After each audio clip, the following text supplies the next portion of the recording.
ये लड़ाई कोई नई लड़ाई नहीं है। दादा गुरु सुरजाईनाथ जी को जब गद्दी पर बिठाया गया तब भी कुछ इस प्रकार के लोगों ने वितंडा खड़ा किया कि नहीं किया? एक आवाज में बताइएगा जरा। और जब मेरे पूज्य यहाँ पर दादा गुरु जी जब गद्दी पर बैठे, जब भी लोगों ने वितंडा किया, और उस समय तो यहाँ पर पुलिस चौकी तक लगानी पड़ी थी। सही बात है। और उसके बाद में जब 55, 56, 57 साल के आसपास तक पूज्य गुरुदेव दादा गुरु जी सुरजाईनाथ जी गद्दी पर तपस्या कर गए, उसके बाद पूज्य नंदाईनाथ जी गुरुदेव यहाँ पर बैठे, उनके साथ भी वितंडा किया।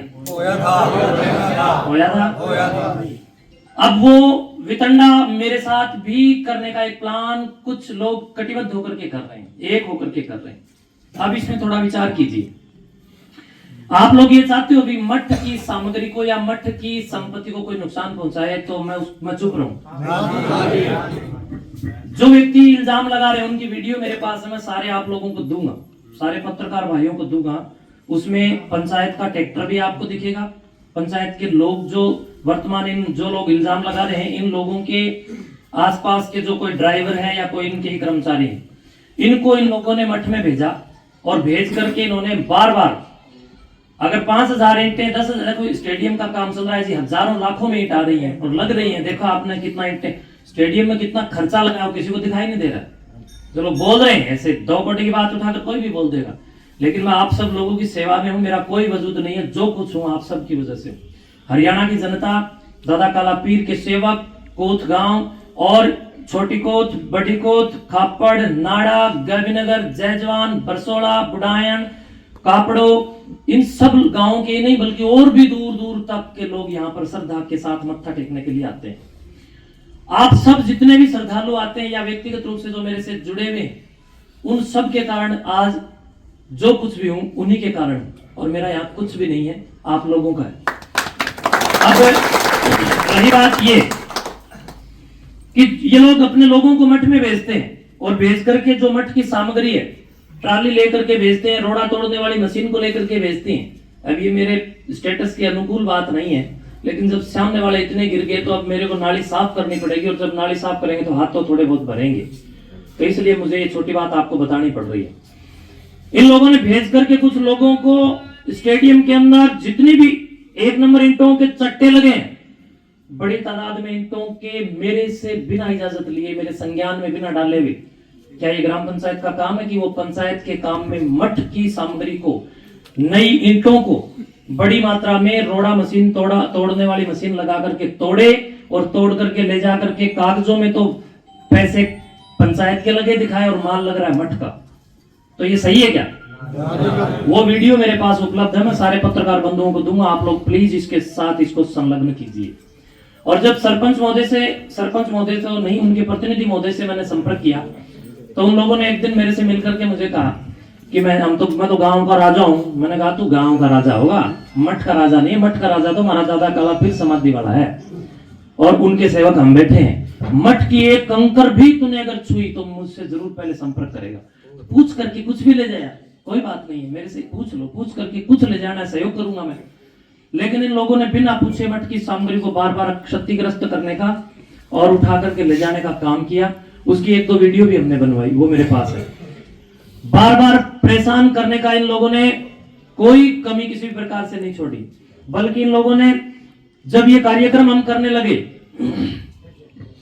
तो इन्होंने इनसे प्रशासन ने अनापत्ति पत्र मांगा था कि भाई काम हो रहा है, मठ का अच्छा काम हो रहा है, इस पर एक अनापत्ति पत्र दे दीजिए। एक फॉर्मेलिटी होती है जो पंचायतों को देनी होती है। लेकिन बंधुओं, उस कार्यक्रम के लिए भी आपत्ति पत्र दे दिया, लिख के दे दिया कि इस कार्यक्रम से हम सहमत नहीं है। मठ के साधुओं के साथ और गांव वालों के साथ केस मुकदमे चल रहे हैं। मैं आप सबकी टांग नीचे को निकल जाऊंगा, उन लोगों की भी टांग नीचे को निकल जाऊंगा अगर मेरा किसी के साथ एक मुकदमा गांव राम के साथ चल रहा हो। क्यों लिखा इस बंदे ने झूठा? जो भी मुकदमे चल रहे हैं वो पुलिस के साथ इन लोगों के चल रहे हैं, मेरे साथ किसी का कोई मुकदमा नहीं चल रहा। मैंने जिस पर भी कोई मुकदमा किसी भी, अरे मेरे सर पर कुल्हाड़े मारने वाले लोगों को भी मैंने गांव राम के कहने से माफ कर दिया। इससे ऊपर मेरे से और क्या चाहिए? मेरे पास मेरे तन के ऊपर जो कपड़ा है ये भी आपका ही दिया हुआ, कुछ भी मेरा नहीं है, सब कुछ आप दे रहे हो। और जब मेरा ब्लड निकल रहा है, सर फट के इतना मरणासन हूं, और जब मुकदमा दर्ज होता है थोड़े दिन बाद आप लोग कहते हो जी माफ कर दीजिए, मैंने वो भी गांव राम पे छोड़ दिया। गांव राम ने जो भी मुझसे कहा आज तक, बताओ मैंने कौन सी टाली? आप वही पंचायती लोग बैठे हो, बताओ कोई टाली हो तो बता दो। अगर ताली मैंने नहीं टाली गांव राम की। और एक बात और, जब आज मुझे नाली साफ करनी पड़ेगी तो ढंग से ही करूंगा। लिख के देते हैं कि साधुओं और गांव वालों पर केस चल रहे हैं और दंगा होने की संभावना है। बताओ भाई कौन सी दंगा होने की संभावना थी? गांव राम हाथ उठा के बताओ, थी कि नहीं थी? दंगा होने की संभावना थी कि नहीं थी? तो ये गलत किया कि सही किया? क्या लोगों को गुमराह किया कि नहीं किया? तो गुमराह करके इसने इस प्रकार के कागजात दे दिए और रजिस्टर में कुछ और सिस्टम बना करके फर्जी तरीके से अपनी सेटिंग करके वो सारा काम बिगाड़ने का प्रयास किया। पूरे हरियाणा स्टेट से जो हजारों हजार विद्यार्थी यहाँ पर इस महाप्रतियोगिता के अंदर प्रतिभागी बनकर के आए, गांव का गौरव बढ़ा, कोथ गांव का नाम चमका, लेकिन वो सहन नहीं हुआ। उन बच्चों के लिए जो टॉयलेट आदि की व्यवस्थाएं थी वो इनके इस एप्लीकेशन के कारण प्रशासन को रोकनी पड़ी। नहीं तो प्रशासन नियमानुसार जो स्वीकृति देता है उसके अनुसार अपने कार्रवाई करता।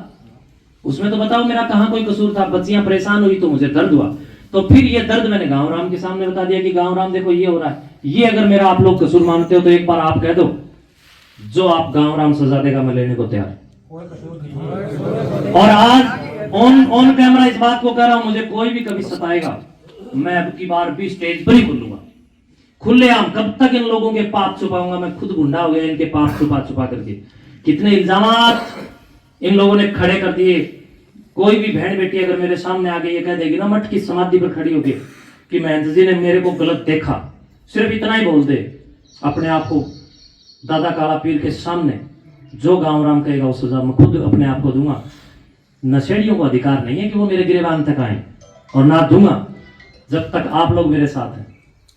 दूसरी बात, बंधुओं, लाइब्रेरी बनना कोई गलत है? क्या किसी शिक्षण संस्थान के लिए विचारधारा करके पूरी के पूरी सिस्टम को तैयार करके मेरा ये काम करना कि आज मैं स्टेडियम पूर्ति करूं? आप लोगों ने कहा था किसी गांव को स्टेडियम की जरूरत है, कहा कि नहीं? और आप लोगों ने उसके अंदर शुरुआत के अंदर वहां स्टेडियम में ये भी कहा कि आप शुरू करो, सहयोग हम करेंगे।